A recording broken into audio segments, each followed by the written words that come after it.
왜 순서가 들리시나요? 예, 순서가 왜 하필 이렇게 됐는지 참. 예.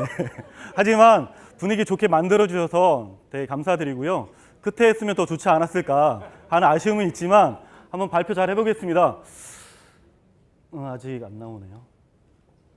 저희는 대부분 크게 두 가지 발표를 하신 것 같아요. 한 지역은 되게 어려운 지역, 아니면 한 지역은 좀 이제 저력이 있어서 어떻게 강화했는가, 이 두 가지 발표가 있었던 것 같은데요. 저희 같은 경우에는 어려운 지역이었습니다. 굉장히 어려운 지역이었고, 근데 아무튼 당 사태가 일어나면서 더 어려운 지역으로 됐지만 저희가 어떻게 극복했는가 잠깐 말씀드리고자 하고요. 저는 그렇습니다. 결론은 당원을 믿으면 못해낼 일이 없다라는 그런 확신과 믿음을 얻게 됐습니다. 오로지 그 힘 하나 믿고 저희 지역위원회 재건했고, 그 힘 하나 가지고 지금 돌파하고 모범상까지 받으면서 힘차게 전진하고 있습니다. 당원 중심의 새로운 혁신의 모범을 만들어 나가고자 합니다. 김포시의원회입니다. 반갑습니다.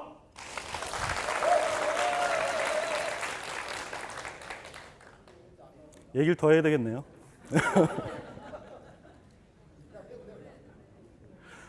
이따가 뭐 자료에 나올 것 같은데요. 노래하라고요? 자료에 나올 것 같은데요. 저희가 통합 전에는 한 110명 정도의 당원이 있었고요. 이제 통합을 하면서 한 250명에서 300명 가까이 이제 당원이 늘게 되는 과정이 있었습니다.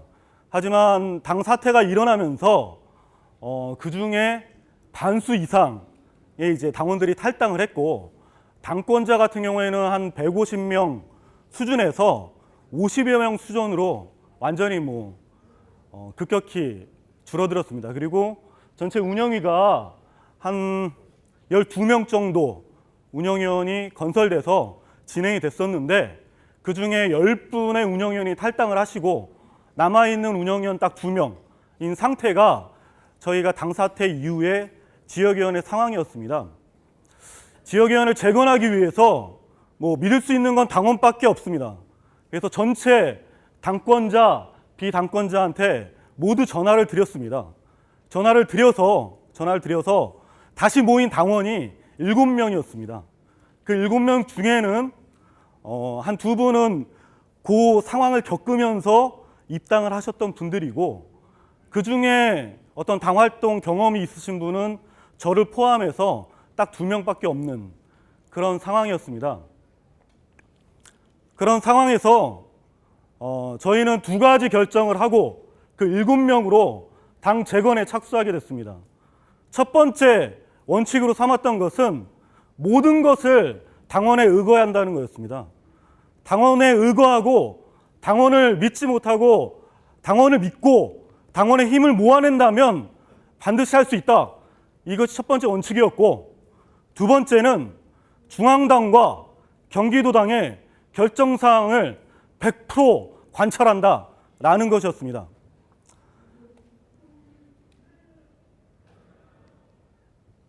당시에 아시겠지만 실천단을 다 구성을 해야 됐지 않습니까? 저희가 당권자 한 54명 됐었는데요.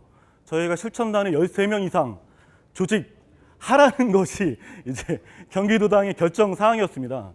저희 판단은 13명의 실천단을 기존에 있었던 당권자 중에 조직하는 것은 쉽지가 않다라는 판단이었습니다. 실제 전화를 해보고 조직을 해봤지만 되지 않았습니다. 그렇다면 중앙당과 경기도당의 그 13명 이상의 실천단 조직이라는 결정사항을 어떻게 실현할 것인가? 그것은 신입당원을 모집하고 신입당원을 실천단으로 만들면 된다. 이것이 저희들의 판단이었습니다. 그래서 신입당원을 조직하고 신입당원을 다시 실천단으로 가입시키는데 집중해서 그렇게 사업을 전개하게 됐습니다. 이제 작동이 돼서 보시면서 말씀드리겠습니다. 저희가 이렇게 나무를 좀 그린 이유는요, 그 전에 당 사태가 일어나고 이랬던 모든 상황이 저는 단절되고 버려야 될 상황이 아니라고 생각이 듭니다. 그 모든 것이 다시 우리 당의 양분이 되고 그런 토양이 되고 또 새로운 줄기를 나게 하는 기본 줄기가 돼서 우리 진보 정치라는, 그리고 진보 집권이라는 그런 진보의 나무를 튼튼하고 더 무성이 자랄 수 있는 그런 밑거름이 될 수 있을 거라 생각에 당 사태 이후부터 지금까지 상황을 이렇게 나무로 그려왔습니다. 당 사태 이후의 지역 상황 아까 좀 말씀드렸고요. 52% 감소했고요. 42% 감소했고 당권자는 64%가 감소하는 그런 상황이었습니다. 지역이 재건을 위해서 저희는 대선을 통해서 목표를 정했으면 아까 말씀드렸던 목표를 돌파한다. 이거 중심으로 전개를 했고요. 그 두 가지 원칙을 가지고 7명의 당원들이 모여서 당 운영을 위한 몇 가지 기본 결정사항을 내렸습니다. 4가지 결정사항인데요. 괜찮습니까? 4가지인데 하나는 당원들께 뭐 해 주십시오, 부탁드립니다, 이런 식이 아니라 합시다, 같이 참여합시다, 이런 식의 적극적으로 하자. 두 번째는 뭐 우리 어르신들이 많이 얘기하듯이 어려울 때일수록 자주 봐야 된다. 그래서 매주 당원 모임. 세 번째는 하나하나 돌파하는 것이었습니다. 이따가 당원 모집 뭐 사례 발표 드릴 건데요. 한 명 대상자가 정해지면 뭐 다 매달리는 겁니다. 7명, 10명 다 매달려서 그 사람 당원 될 때까지 술 퍼마시고 뭐 여행 가고 뭐 이렇게 한 겁니다. 그렇게 1점 돌파했던 거고, 네 번째는 모든 참가자를 다 전원 간부화시키고 있습니다. 이거는 지금 운영에도 마찬가지로 진행이 되고 있습니다. 저희는 그래서 아까 말씀드렸던 실천단을 돌파하는 것이 중심 과제로 삼았고요. 이를 위해서 신입당원 확대에 모든 걸 걸었다라고 말씀을 드렸고요. 한 예를 말씀드리면 뭐 여기 와 계신데 저희 탐국장입니다. 유재선 당원 같은 경우에는 이제 가족 모임에서 TV에서 이정희를 보거나 진보당을 보면 나를 봤다고 생각을 하라. 그러면 아마 다르게 보일 것이다.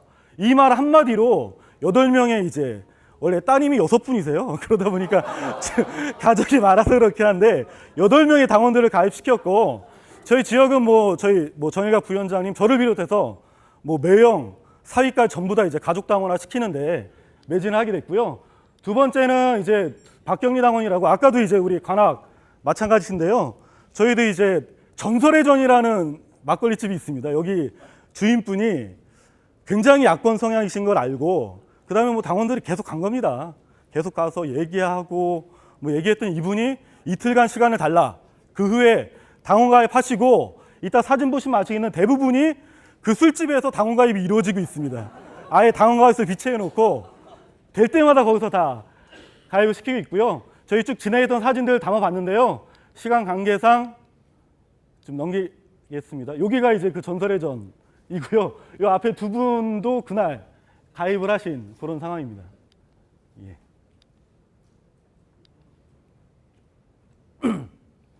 그래서 결과적으로 대선 때는 저희가 실천당이 27명 조직해서 목표의 210% 달성하고 신입당원을 16명 확대하는 그런 성과를 이뤘습니다. 박수 한번 주시죠. 고맙습니다. 대선 때도 저희 3명, 4명이서 아침에 선거운동을 하는 그런 상황이었어요. 근데 아무튼 우리 대표님께 날개를 달아드리자 뭐 이런 생각에서 날개도 갖다 달고 뭐 열심히 했습니다. 예. 이쁘다는 얘기는 좀 들었습니다. 그렇게 진행을 했고요. 이때는 애교봉 등탑 반대 때 대표님 오셨던 모습 좀 담아왔습니다. 그러면 지금 있어서 우리는 어떤 방향으로 지역을 강화할 건가? 지역의 강화의 핵심은 당원 확대라고 생각을 합니다. 내년 2014년 승리하자, 이게 다 모든 지역위원회의 목표시죠. 그렇죠? 예. 그를 위해서는 저희는 무조건 당원 확대가 첫 번째 목표가 된다고 생각을 했고요. 그런 2014년 승리를 위해서는 타 지역 보니까 한 80% 이상이 500명 이상의 당원을 갖고 있어야지 최소한의 당선자를 내고 있습니다. 그래서 저희 또한 500당원 돌파, 당권별 70%, 그리고 당의 3가지 3대 혁신 이뤄내자, 그렇게 목표를 잡았고요. 당원 확대 사례는 아까 지금 말씀드렸던 사례와 비슷하기 때문에 좀 넘어가도록 하겠습니다.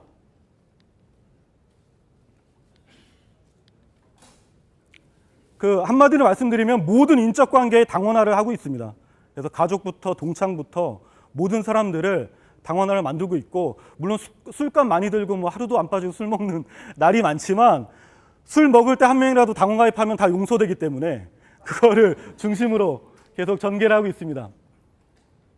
네, 그래서 그 과정을 통해서 당 사퇴후 52명 당원 확대했고요. 당권자 28명, 신입당원 올해 24명 이렇게 확대하고 있습니다. 끝으로 정리하겠습니다. 저희가 3대 혁신을 걸고 있습니다. 분해의 혁신, 운영의 혁신, 활동의 혁신입니다. 분해의 혁신은 될 수 있는 분해 만들자. 지역이나 뭐 이렇게 기존에 해왔던 게 아니라 목표를 실현할 수 있는 분해를 만들자. 그래서 목표 실현할 수 있는 세대별 분해를 만들었습니다. 45세 이상의 분들은 같은 고민이 계시기 때문에 청춘 분해로 만들어서 이분들은 지금 매주 시사 토론도 하고 교양 모임도 하시면서 토론을 쭉 하고 계시고 향후로는 사회적 기업이나 협동조합 그리고 지역 내에 이제 시민정치학교 이런 것들을 건설하기 위해서 지금 활동을 하고 계십니다. 그리고 45세 미만은 저희가 미만 잡은 게 20대나 30대 당원이 거의 없습니다. 그래서 45세 미만이 청년 분해로 됐고요. 여기서도 매주 학습 모임 하면서 향후 여성회 그리고 지역 청년회를 재건 강화하는 것을 당에서 목표로 삼고 활동을 하고 있습니다. 운영 혁신은 타 지역 많이 비슷하기 때문에 뭐 정리하겠고요. 중요하게는 모든 교육을 우선 배치한다. 두 번째는 당원 가게, 당원 보험, 뭐 당원 술집 이걸 최우선적으로 이제 상부상조 활용한다라는 것입니다. 끝으로 지역에서 주민들과 함께 할 수 있는 주민운동 전개하자. 작은 생활운동, 삼성 안 쓰기, 농심 안 먹기 뭐 이런 거 전개하고 있고 이거 쓰면은 저희는 당원서 굉장히 좀 어렵습니다. 그래서 그런 것부터 하고 있고 보시다시피 뭐 농민회와의 연대활동, 지역의 애기봉 등탑 반대활동 이런 등등의 시민사회 연대활동 등등의 연대활동을 강화해서 2014년 지역에서 반드시 선거 승리를 위해서 올해 모든 토대 그리고 준비를 갖추자 이렇게 하고 있습니다. 이정희 대표님이 처음 당선되시고 대표되시고 첫 방문하신 지역이 저희 김포입니다. 그런 첫 번째 지역위원회 위상에 맞게끔 더 튼튼히 그리고 더 혁신하는 그런 김포시의원이 되겠습니다. 고맙습니다. 네.